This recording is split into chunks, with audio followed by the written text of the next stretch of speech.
Right, now to get to some movies now. I will be talking about two movies, one of which I was like very, very, very excited to see, but for some reason we didn't get down here because I realized, Trader just have an issue with Wes Anderson movies, but like, just something about this guy and his films just don't have that, just don't have that drawing power, but that capability of drawing audiences to see his stuff, which is a shame though. Yeah. So Yeah. that's Isle of Dogs. But before I get to Isle Right. of Dogs though, uh, there's a particular movie that I've been wanting, I've been dying to see. It's a supernatural horror film. It's from Blumhouse Productions, who have been on a roll Was. for the past couple of years. In particular, the huge success that they got with Get Out, um, Yeah. which probably make them so much money they could just more or less just retire. But anyway, and I don't know, but it's just that they got real brave, but it's just like, well, here's what we gonna do. We're gonna remake Spawn, boy, because we can do no wrong. We are Blumhouse. We Boy, could that's, do that's such a no weird, wrong. weird decision for them because I know, well, from that New shit Line don't look. Cinema to HBO Right. and now to Blumhouse. Yeah. Like what? Yeah. You know that one. Uh-huh. And Jamie Foxx too. Like I know Oh Jamie no, Foxx can do the Jamie action, but Foxx is right. I don't The know. Jamie Foxx part I don't mind. I mean that's a fine choice. It's just the Blumhouse part, like yeah, that budget too. Like Yeah, Blumhouse willing yeah. to spend money on that. Uh-huh. Yeah, because I Right. mean, well, that's the thing though. For those who don't know, Blumhouse have made a successful career basically in making low budget productions, which is like an easy gamble for them because once they put it out in the box office, they make probably like quadruple that amount that they put into the budget. And this is the same thing that we could say for this film here called Truth or Dare, which is directed by Jeff Wadlow. Many people would not know his name, but they would know at least one of the movies that he's made, which is called Kick-Ass 2. Right. I remember seeing it, not So I really remember liking hating. it that much. I didn't hate it, Yeah. but it was I just a yeah, far, far, far huge departure step down. from the subversive awesomeness that was the first Kick-Ass. Yeah, exactly. It just felt way too mean spirited. It was relied too much on scatological humor. It was just incredibly violent, but for the wrong reasons. I just I mean, didn't I know have the it's terrible. charm of it. It didn't have the heart that the Yeah. first one did, and it didn't have the humor. You know what I mean? It was just trying way too hard. Um, but a movie that I somehow reviewed from him and ended up making my worst of list for 2016 was a little show that they had on Netflix called True Memoirs of an International Assassin, which starred Kevin Smith of all people trying to play Really? this badass super spy character, and it sucked. It sucked Man, terribly. well, I barely remember it. I do even remember what the show was about. I reviewed it on this show. But anyway, so right, so now we have Truth or Dare, and the reason why I wanted to see the show so bad is because of the the negative feedback that this show got. Everybody Right. was saying that it was just laughably bad, and I like me a laughably bad horror movie. Like last year, I was fortunate enough to see the Bye Bye Man. With the concept alone, Yeah, that was the show incredibly dumb, but I had to see. I just had to see how they executed it here, and of course, it made it to my worst stuff list.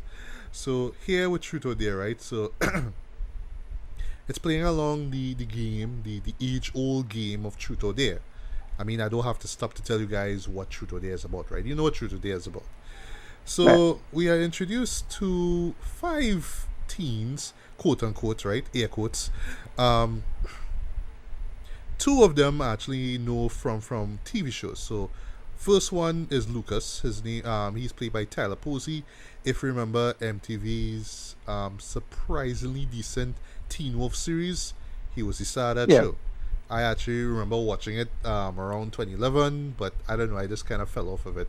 Never got back into it. But I was liking what I was seeing. It was dope. It was dope. Um, another character, well, another actress who you may be familiar with.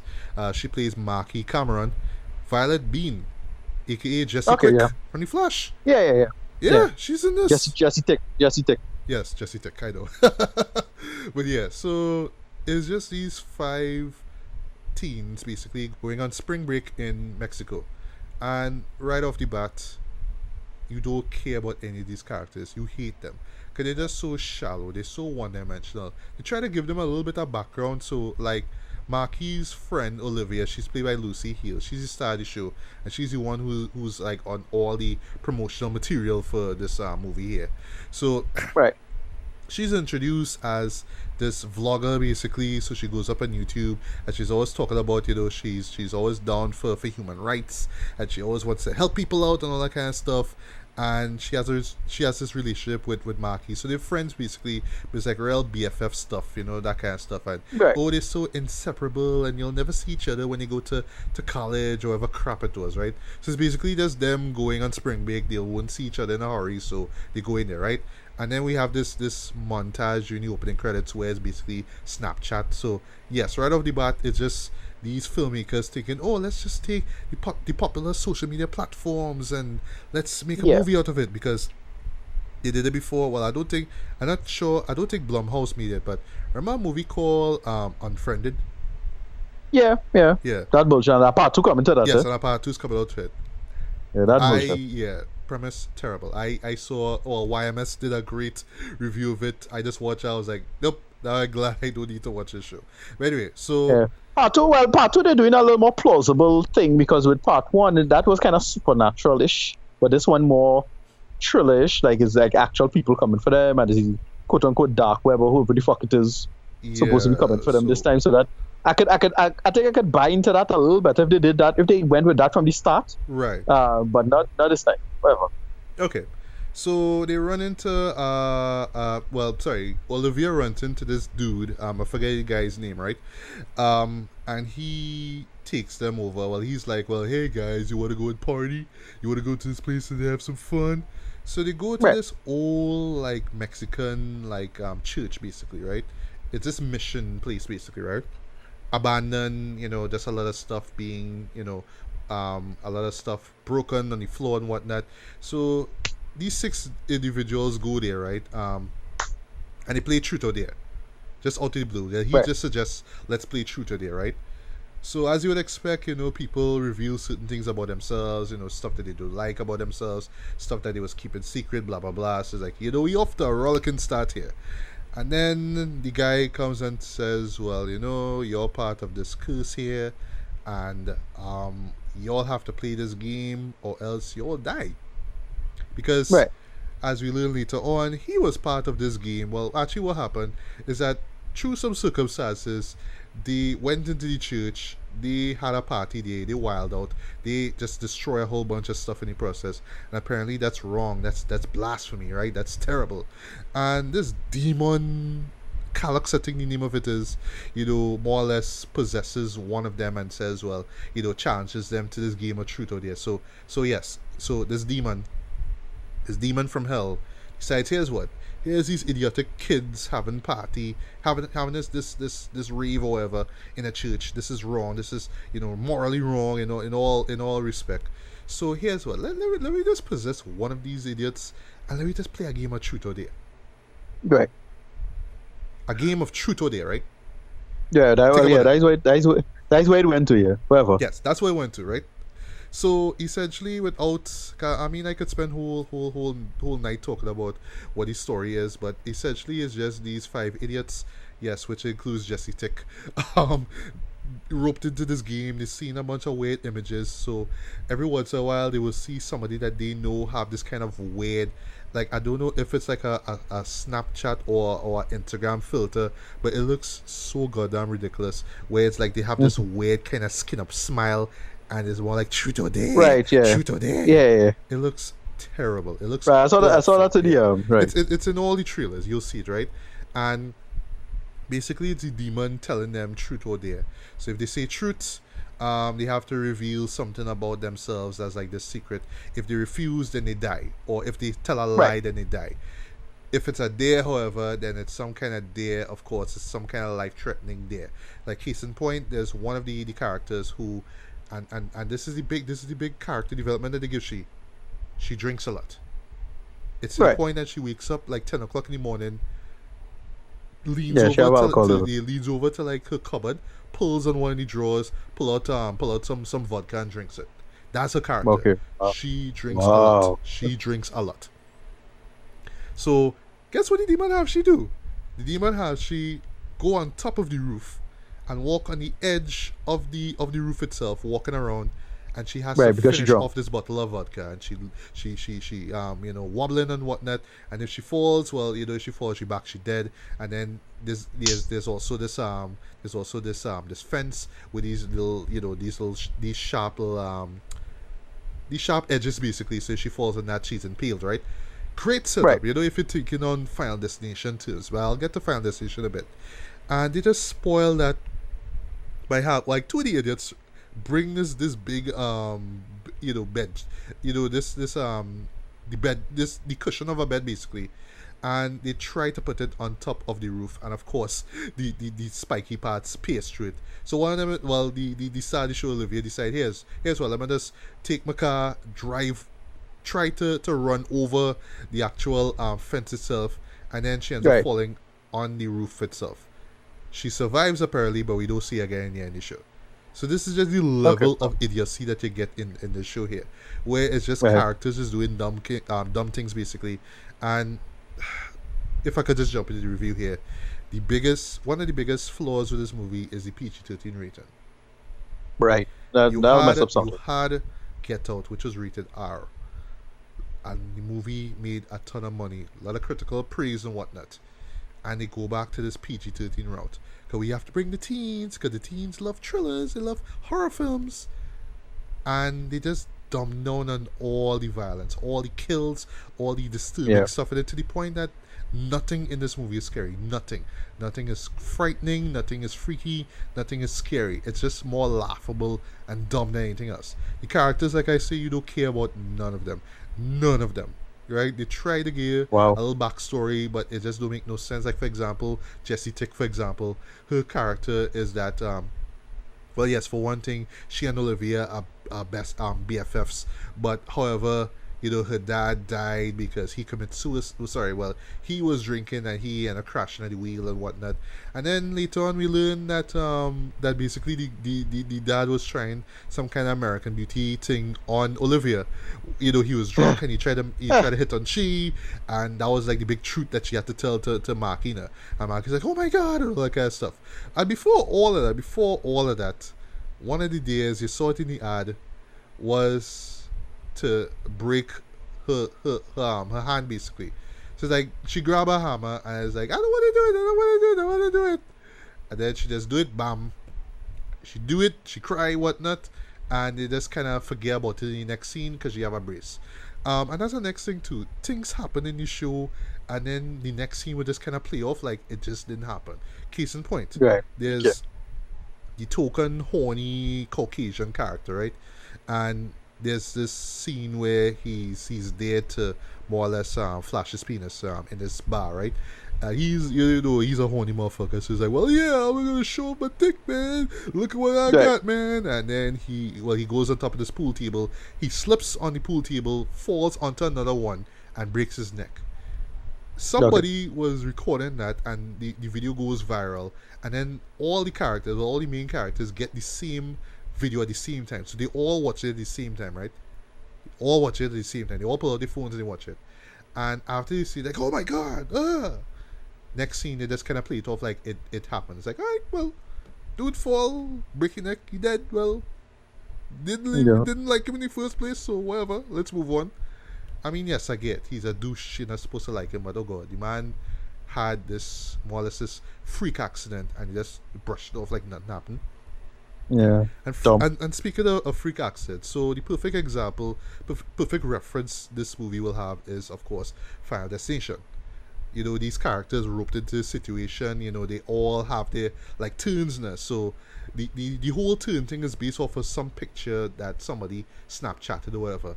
So like, oh well, you were there first. So, sorry, not just a picture, sorry, but the order in which they play the truth or dare before the guy revealed the truth now, right?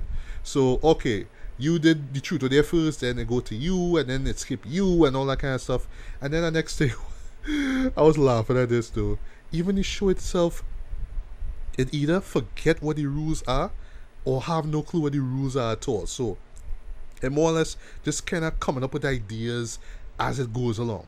So I have a scene where a character says truth, and the possessed person says, "No, you're supposed to do dare. You don't get the right to say truth. You have to say dare." Yeah, well, why? How? It's just, yeah, dumb. You have a choice, truth or dare. Yeah, I say truth, yeah, or you could come and tell me, "Oh, you don't have that choice. You have to do a dare." What? yeah, dumb. But yeah, but Yeah, you don't have inconsistent rules. Yeah, like yeah. typical bullshit. And here's the thing with me and Final Destination. Rounds up with the review. Just don't worry. So I wouldn't say I'm the biggest fan of Final Destination. I mean, the concept Right, worked for the first couple of movies, but I felt, it was just this like idea that just ran out of steam too fast. It's like, okay, that killing all there, okay, it was kind of clever the first one. It went real over the top in the second one, but I like how over the top it went. Now we have three more movies. It's like what I supposed to be frightened by this. It's just a freak accident thing, and it's just the gimmick is how graphic these freak accidents are. Okay, right. why should I care? In this case here is just, oh well, it's truth or dare, but it's dares that like on paper could make for like really great intense scenes, but then when they execute it, it just makes no sense, and you just don't care. Just like, why should I care whether you choose day or not? And if it's some truth, it's some kind of shocking thing that freak people out. It's like, oh my god, I didn't know you did this, man. Whatever. But you know, at the end of the day, they're gonna make back up anyway because you have to buy into the fact that they're friends, right? And whatnot. So I have to spoil the ending of this, right? So it reaches to the point where they realize that, well, the survivors of them realize that there's no way out of this. Well, the survivors are Olivia and Marky, right? The two hot chicks in the show, they survive, right? Everybody else dead. So they say, well, here's what we could give ourselves a heads up at least. So more or less, the gimmick is that once a certain amount of people keep doing this truth or dare game, then once the last person dies, then it'll go back to you. So Right. here's what they do.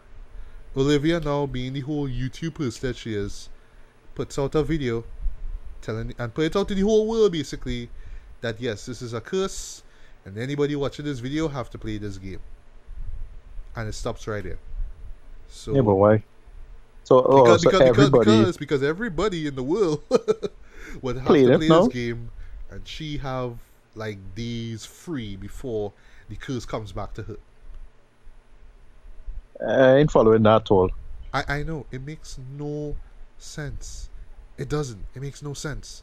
This whole show makes absolutely no sense. Every time they try to kind of figure out its own logic, it's just laughable Right. and dumb. The deaths Okay. make no Oh, sense. The acting. This is the one thing I could give credit for. The actors tried. right. Jesse Tick tried. Lucy Yeah. Hale And she, tried. Tyler okay, Posey once again, tried. we know she's a decent enough actress. I mean, it depends on how much what material you give them. Yeah, exactly. That's the thing. You could tell that they all try, boy, but goddamn, they could have just been in a better movie, boy. And it's just a shame, boy. Like I was just watching Jesse, and I was like, God, boy, ah. And Yeah. So this is what you're into. This is the movie that you're in, boy. So sad, so sad. So yeah, boy. The only way I could recommend this show is if you just want to laugh at a horror movie with friends. But then that, if you watch this by yourself, like I did, like yes, there are moments that where you'll laugh at, like the whole freaky smiley face thing. Every time somebody had that, I was laughing. That was funny. But yeah. when you really try to get into the story and then the concept making no sense, the execution making no sense at all, logic holes, lots of logic holes, and then the whole truth or dare premise just going here there and everywhere to the point that even the writer forget the rules of the own of the game that he set up in the script. It's like, why bother? So for me, like I expected, this gets a 1 out of 5. Of course it sucked.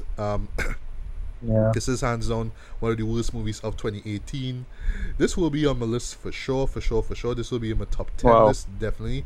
I know it's going to make a lot of top 10 lists of worst movies of the year, but like I say, it just have this kind of like dumb fun, this cause it's so dumb you have to laugh at it. That yeah, this I guarantee this is gonna be some kind of cult classic later on. Like if they Right. do like a mystery theater 3000 some years and down the road, Yeah.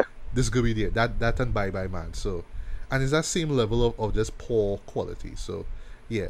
If you like your horror movies intense and nail biting, then skip this. But if you like horror movies where you just laugh at how dumb the story is and how dumb the characters are, then yeah, by all means, watch Truth or Dare if you dare.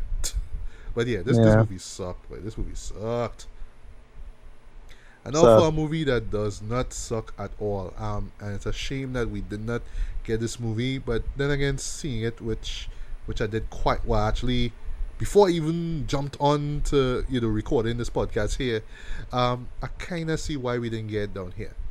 Of course, I'm talking about Wes Anderson's Isle of Dogs. So before we Right. get into Isle of Dogs, me and Wes Anderson himself, like. Yeah. I will not say that I am the biggest fan of Wes Anderson. However, I do respect the man's, work. I do think that he Right. is one of the most visionary directors out there, and it's just amazing from the moment that he put out this show Rushmore back in '98. Yeah. I think it was '98, and I think even before that, when he was now starting off as well. I think with Bottle Rocket, I believe it was that he put out. Yeah, first. that's his first big movie. Yeah. Yeah, it's just amazing that he was just able to get a fan base, somebody who was, a group of people that was able to understand what he was doing visually and, artistically and just narrative wise. Right. It always has its own visual style. Every movie that he makes is always visually dynamic. It's always shot upon shot that looks so articulate, so Yeah. well put together and Meticulous. whatnot, so meticulous. Yeah. Whether it's Moonrise Kingdom, which is one of my favorite movies from him, whether it's Rushmore, like I said, whether it's No, but my personal favorite Fantastic is Mr. Fox. You know what I mean? No, but Grand Budapest Hotel. I was That's about probably to say my personal Grand Budapest Hotel, which is just Yeah. so gorgeous. One of the most gorgeous looking movies I've ever seen. But yeah, I mean, just there's no denying it. Like, he puts out some of the most original films like I've ever seen. Some of the most Yeah. original movies. Like, you could watch any of his films and know it's a Wes Anderson movie. Nobody does what he does. And it's just amazing that he is still not only that he's still putting out movies to this day, but also that people are still going to see movies from him. They're still Yeah. giving great reception to these movies. They do get a lot of critical buzz. I'm not saying that I'm assuming that they do make money in the box office, but not as much as say as a Marvel movie or summer blockbuster. But they do make their money, right?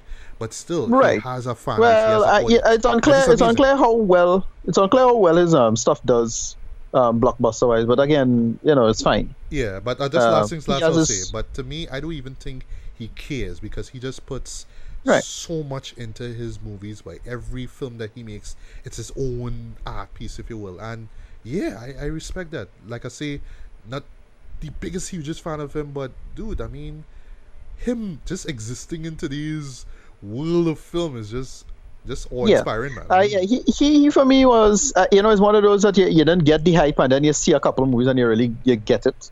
For me, it was when he did when Royal Tenenbaums came out. I didn't expect that to be so good. Yes. I enjoy that. That's as probably well. one of my first. Yeah, and even a smaller stuff like Dejaling Limited or something like that, which is a movie you like, but somebody at that level shouldn't have been doing. Like, it's one of those. It's very studenty. Yes. But that's fine. That's not a big problem.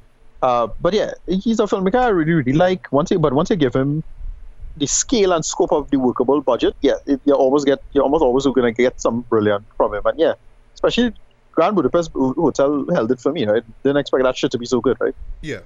This movie I've been pretty hyped for, but again, I didn't get a chance to see it, so you'll talk about it. Right. As you mentioned, Grand Budapest Hotel.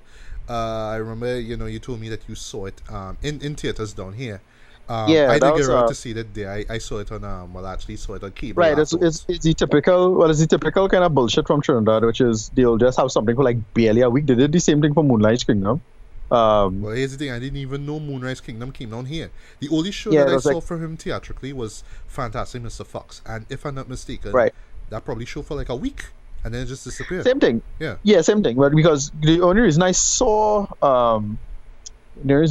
Grand Budapest Hotel was because I wanted to carry my mom to a movie for Mother's Day, and it ended up showing that, and I was like, oh shit, that's showing. I will go and see this then. Like, Nice. kind of didn't really Nice. care. Yeah. I kind of didn't really care about what opinion on the matter of what she wanted to see, but she ended up thoroughly loving it, and I loved it as well. So that was like a nice day for the both of us. Mm. And so a film as a film, I just really really liked it. It's just so well made, and from what I understand, this new film is on point on that level, right? So Yeah. give me the rundown on what's going on there. Right. So this is a U.S. German co-production actually. At first, I Right, was thinking that it was a U.S. Japanese co-production because of the Japanese talent on board here. Because right, we're not just having we don't just have American actors, we also have Japanese actors as well. So just to run through the cast here quick, we have Bryan Cranston who plays the protagonist. His name is Chief. We have Edward Norton. We have Bill Murray. Of course, he's there because why not? We have Frances McDormand. We have Greta Gerwig. We have right. McGill. Scarlett Johansson still have one of the sexiest voices in the game here, and she delivers here. Tilda Swinton is there. Ken Watanabe, one of my favorite Japanese actors, is there as well. Um, Akira Takayama is there. Yoko Ono also makes her appearance here as well. Yoko Ono, Yeah, really? Yoko Ono, and she plays a Okay, character okay. named Yoko Ono, and that was just so funny. Oh, she play. Okay, okay, okay. So on the notes. She's a different character, but the name is Yoko Ono. Right. Right, right. So basically the story is after this excellent narration, this opening narration, more or less detailing like the history of Japan, more or less the war against dogs by the Kobayashi clan. And basically Right. it's this cat loving clan basically that just hate dogs and just decide to go on this war because reasons, right? So at the end of it, dogs became domesticated, so they are, more or less house pets basically, right? So now we cut to, years later, and now we get this sort of dystopian near future, right? In Japan. Um, and it centers on the city of Megasaki City, and the mayor of it, Mayor Kobayashi, basically, basically had this plan basically where he took all the dogs, whether they were homebred or whether they were strays, and put them on this island, this dump island basically. So all the garbage and all that kind of stuff. And this island has gone through just a lot of like destruction and damage. There was a tsunami attacked it, a volcano attacked it, earthquakes, this all kind of madness. So it's just like the worst. And all these dogs are just there. Um, Right. his adopted son basically, whose name is Atari, and he basically speaks Japanese, like fluent Japanese throughout, right? Um, and he is this kind of like he's a pilot, well, more or less like a pilot trainee basically, right? And his dog, well, his guard dog, well, his bodyguard dog. So yes, they do have this Yojimbo vibe going on here. Goes missing, right? And he flies to the island now, trying to find his dog. The dog's name is Spots, right? And on the island itself, we are introduced to I believe it's 4 or 5 dogs, right? Um, Rex, King, Boss, Duke. And then, well, the stray in the group is called Chief, who, like I said, is played by Bryan Cranston. The other 4 are domesticated, right? So they used to having masters. And right Right. there, when I was thinking masters and bodyguard, I was thinking, just samurai, the ruining and all that kind of stuff. Being Right. masterless samurai and just being cast out by society. So they do play on that there. Right. It's the Japanese references are so on point here that right off the bat they do play a song, well, more or less like this instrumental song from the classic 1954 Akira Kurosawa film Seven Samurai. If you have not seen Seven Samurai, why? why haven't you? It's like one of the most essential movies you need to see. But yeah, there's a moment. There's actually a couple of moments where they play this particular song. I think it's the heroic moment where the leader of the group is walking. That's all I'll say. And I thought it was like just so spot on because yes, they do reference Akira Kurosawa films. For one thing, just the idea of the bodyguard dog, right? So I was thinking Yojimbo, which is another classic Kurosawa film, right? So basically it's this kid. He crash lands onto this island, and he's looking for his guard dog basically, and these 5 dogs basically are helping them out now. And while all that is going on, we have this sort of like political stuff going on behind the scenes at the city, because the mayor, it has this re-election thing going on. The mayor is trying to figure out a way to get elected basically, to more or less maintain his status as mayor. And there's this student council group that trying to expose the truth now. So basically what happened, the reason why these dogs were more or less removed from the city, removed from the country basically, is that they were breeding illnesses basically. They were spreading ticks and viruses and whatnot. So they felt that they were bad for the people, for the public, so they just cast them away. So the group of students basically, one of which is helmed by this foreign exchange student, and she is voiced by none other than Greta Gerwig, right? Who you remember as the director of the ridiculously overrated Lady Bird. So right, so she voiced this character. And yes, they're trying to expose the fact that Kobayashi is just trying to do something that's been going on for centuries with, his lineage to this clan that just was trying to wipe out all dogs and whatnot. And now he has this big uber plan of just destroying the island and just destroying all the dogs in general. So there's no more dogs for them to worry about. And that's all I'll say about the plot. As you would expect from a Wes Anderson movie, this show is the two words is just was just plain. This that just came to mind while I was watching this show was original and unique. Yeah. It's one of the most unique original movies, animation or otherwise, I've ever seen.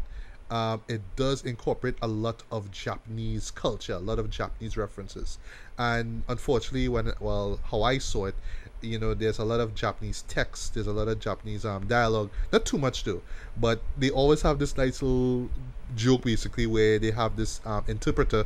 Well, the main interpreter is played by Oscar nominee Frances McDormand of all people, and she more or less is interpreting nearly everything that's being said in Japanese, because like when Kobayashi is having his campaigns basically, she's just there to interpret what he's saying, right?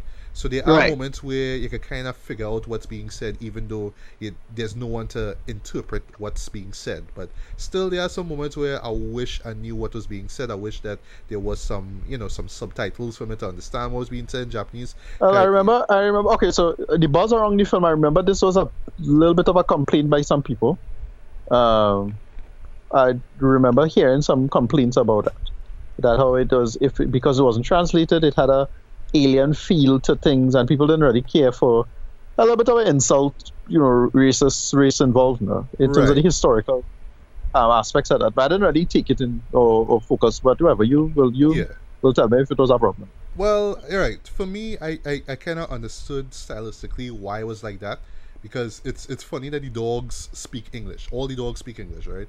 So when, like, for example, Atari is talking to the dogs, he's more or less giving them orders like, sit, fetch, and whatnot, and he has to kind of speak English for them to understand. So it's sito or fetcho, So he's saying it in Japanese, right? Understood. But I kind of got like it was probably like this joke, like, more or less like a lost in translation kind of thing, where the dogs essentially are talking English, and if you had everybody more or less talking the same language, you'd have humans talking to dogs, or dogs understand what humans are saying. So you just feel kind of, whack now, out of balance now. Although, but I do understand where you're coming from, Ricardo. But it's I don't know. I just kind of saw it as just like this stylistic choice now. Right, it's not my argument. I mean, I just heard, that's just the general kind of complaints I heard about the film. Yeah, I didn't see movies. Yeah, so I don't know where to come from. Right, and it's not to the point that everything that's said in Japanese is you don't understand what's going on or what's being said. There's just a few moments where it's like, okay, I wish I knew what was being said here, but just off the visuals alone, just from how the way the characters move and their reactions and whatnot, you could kind of understand or piece together what's going on. You know what I mean? But yes, I would have wished. I do wish that we could have had some subtitles, here or there. Maybe not too much. Maybe kind of keep the fact that we still doing the whole lost in translation stuff here. Right. But still, some subtitles would hit. That's just my opinion, right? As with just similar to Fantastic Mr. Fox, for example, it has that sort of sparse kind of aesthetic to it.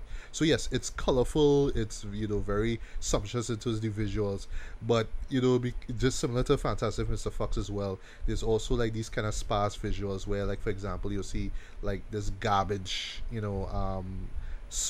like kind of like this wasteland basically. You're seeing garbage, so there's not much in terms of like just the detail of what you're seeing here now, just stylistically. But when there are scenes where you see like a lot of detail, a lot of stuff, a lot of like set design, for example, that's what I mean there. Yeah. So you see that comparisons, like for example, in the Isle of Dogs itself, it looks really kind of washed out. You know what I mean? It looks really kind of post-apocalyptic. While in the Megasaki city, for example, everything looks vibrant and colorful. So you see that comparison basically, and it works perfectly in terms of the story that's being told here. The characters I thought were great as well. I love the banter and the dialogue amongst the dogs themselves, especially with like Edward Norton's character as well. He has this kind of like dry, voice basically. Cynicism. I mean, that's how he talks. He always has this kind of dry voice anyway. Brian is just Bryan Cranston is just the tough guy. He's like, I don't sit, I bite. You know what I mean? He's a rebel. He doesn't play by the rules. But eventually he does open up to Atari. So there's like a nice little moment where the two of them bond together. As dog and master. Because he does have this really dark past as well. So him opening up to anybody, whether it's a dog or human, you kind of understand why he's so rebellious. And speaking of dark as well, I didn't even notice till afterwards.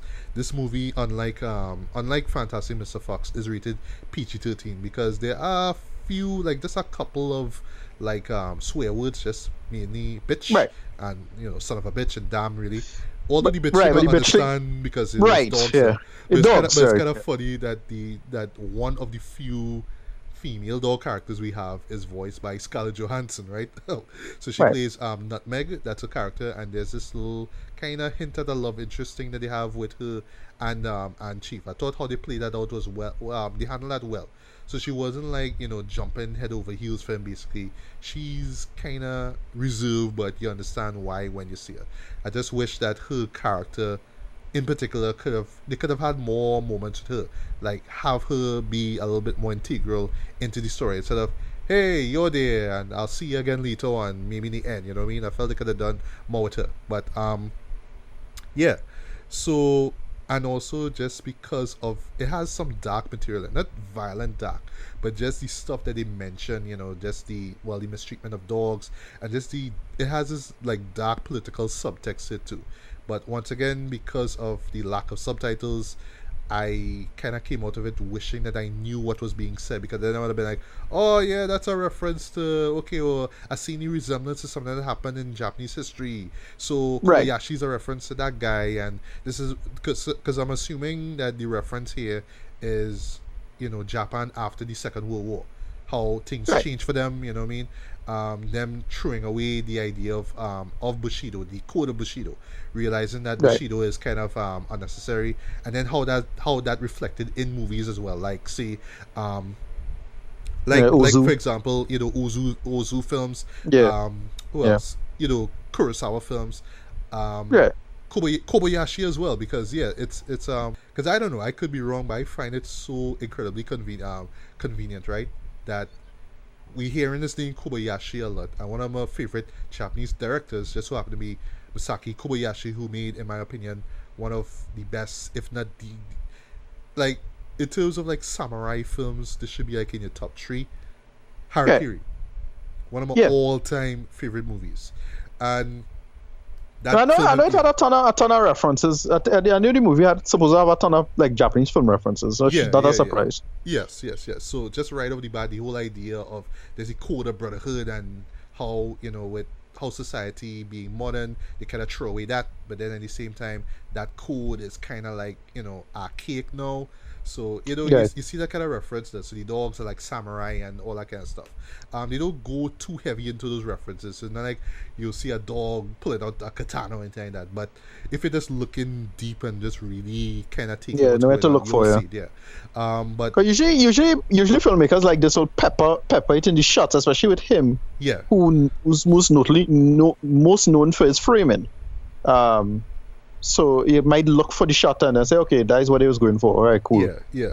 You're right Yeah, actually. Because yes, with the shots, especially with the visuals themselves, there's so much references to like Japanese history, the Japanese culture as yeah, well.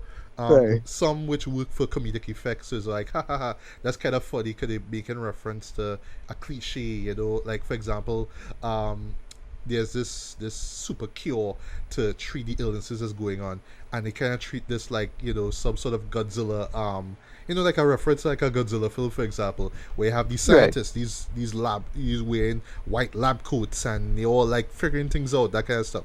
So they make that kind of reference, and Godzilla as well is another post World War II movie Reference, that yeah, came out in yeah. Japan as well. So it's just these little subtle things as well, but because of the historical and political stuff that was going on there, it makes it even more complex. And I know it will fly over a lot of viewers' heads, especially kids. So hence, Right. I guess you understand the reason Well, why it's PG-13. it's go both ways, eh? Because I don't really mind that it could fly over a kid's head. It's fine once it's seen as it is at face value works. That stuff is for me and you, for the old nerds who look for that shit, right? That's why the Marvel movies work, right? They halfway, and play it both ways, right? Yeah, Right. exactly right. And if you just love everything about Japan, if you love the culture, if you love the music, if you love, you know, cherry blossoms and haikus and all that kind of stuff, it's there. Right. It's full Japanese, but it's more like a Westerner's take on Eastern culture. So it always has that sort of Western aesthetic to it, even though it's pure Japanese, right? The voice Yeah. acting is on point. Everybody delivers. I was surprised by Yoko Ono's appearance as well. Tilda Swinton's appearance I thought was funny. And that's in terms of the humor as well. Another thing that might fly over Terrence heads, it has this deadpan humor to everything. So Yeah. I went in knowing what to expect, so I was chuckling, I was laughing at it. But I know some people will look at it and be like, okay, that wasn't funny. This is just too dry for me. I don't get what is so funny about this. This is just too awkward for me. But dude, if you know Wes Anderson movies, you should know what to expect by now. Same thing that Yeah. he did with Exactly. Yeah. Fantastic Mr. Fox. Same thing over here. You don't go into a Wes Anderson movie not expecting deadpan humor. So you do get it here, but Yeah. it's Exactly. more on story and less on sight gags and whatnot. It's more about the story. I thought that the story was But, very yeah. unique and well told and whatnot. Not the strongest element of the movie, unfortunately, because it does kind of veer on the style, kind of overweighing the substance a little bit. But Right. like I A little said, too much. Yeah. maybe. But once again, give me some subs, understand what's going on in terms of the Japanese side. I'm like, okay, now I get what's going on, because I just Right. kind of figuring things out in terms of the references and what characters' motivations are. And Yeah. I can that imagine. just I can imagine something like that losing me as well. Even though I get the choice, but and then the kind of socio-political reason for that. yes, yes, Um, yes. of Even this right kind down of to the classical. students fighting against the government, because I know that it happened or something like that was going on in Japanese history, or was it Chinese Right. history? I can't remember. I think it was But that's the thing. that kind of thing. That's what he does quite well. He does a lot of facsimile stuff without making any direct references. But I'm Yes, sure exactly.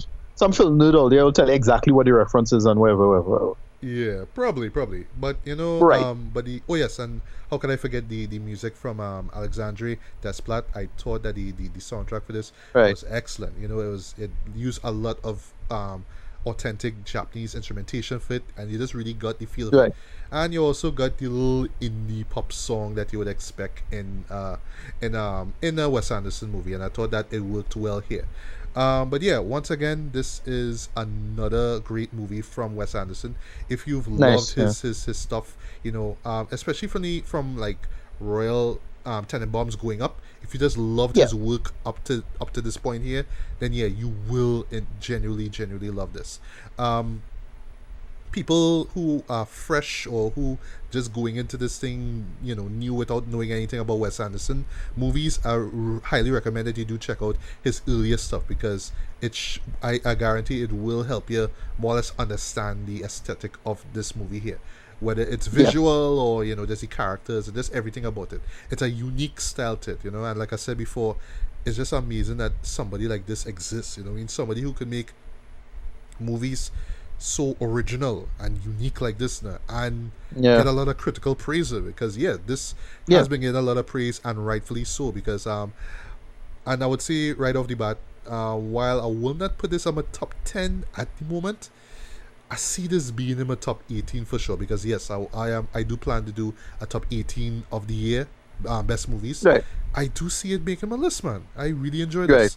So for Nice, me, yeah. this gets a decent 4 to 5. I really enjoy this. This is another great movie from Wes Anderson.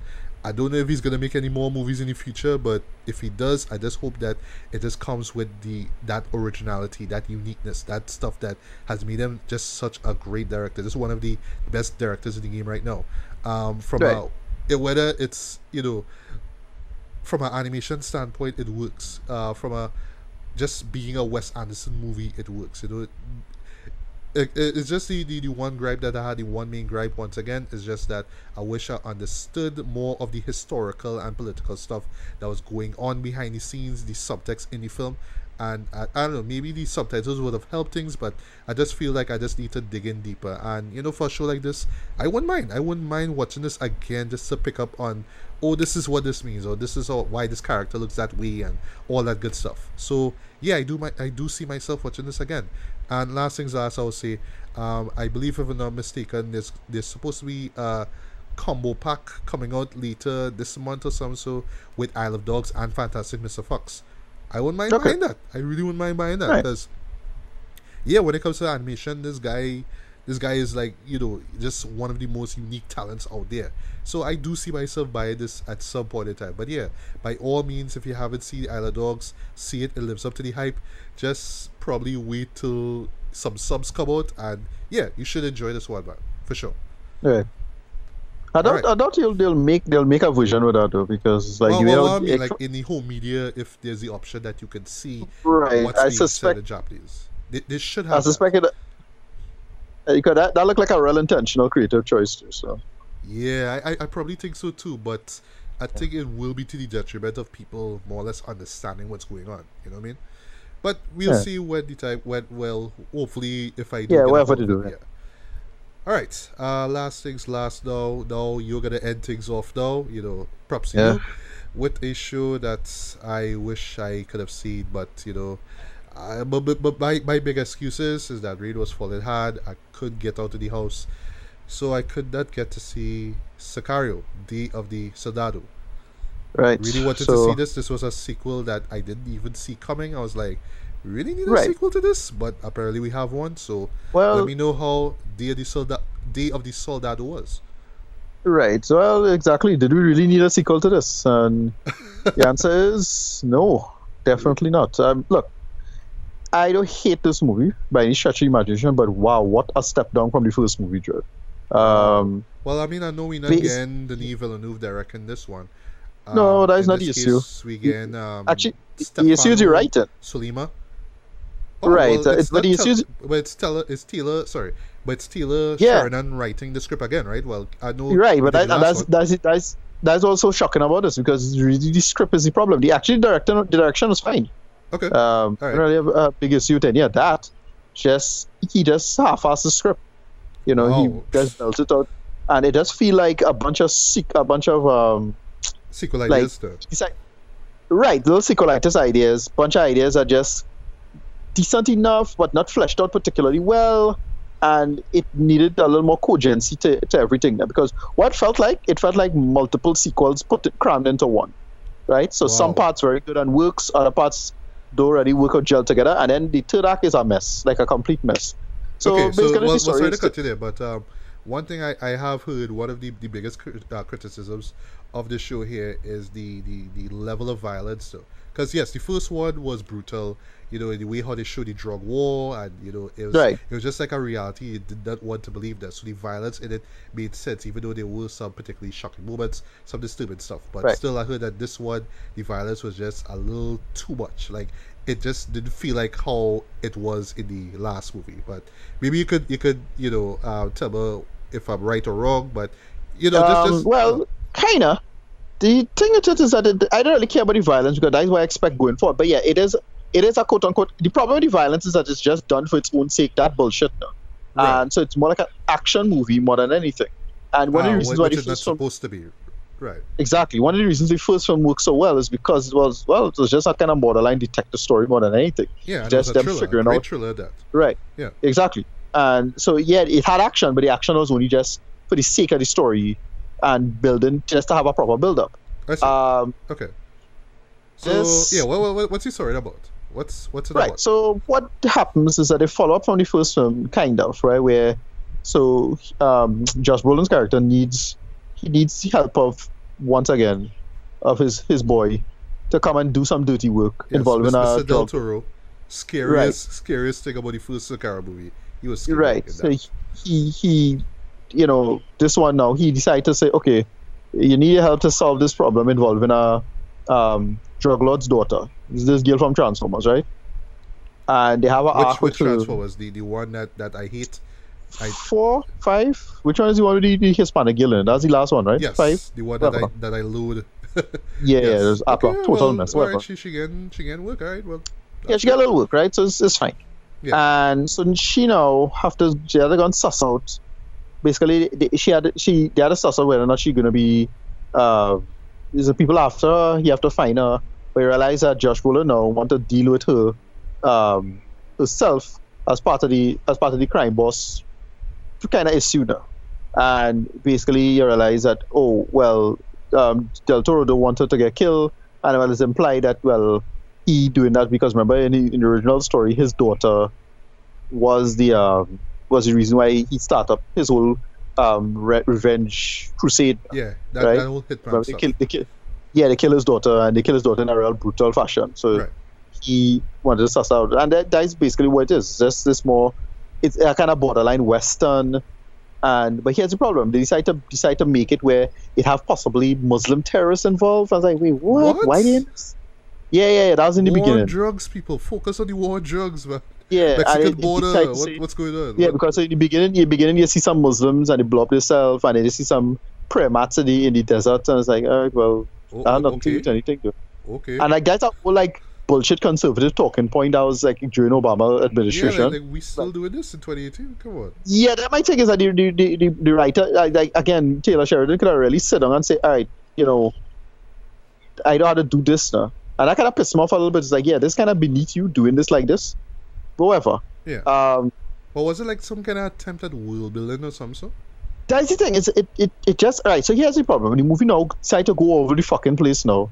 And have a second plot line involving the friend of the girl or some boy who was in a mall. And he had to, it was hard for me to follow because I was kind of half asleep plenty of time because I watched it during thing section.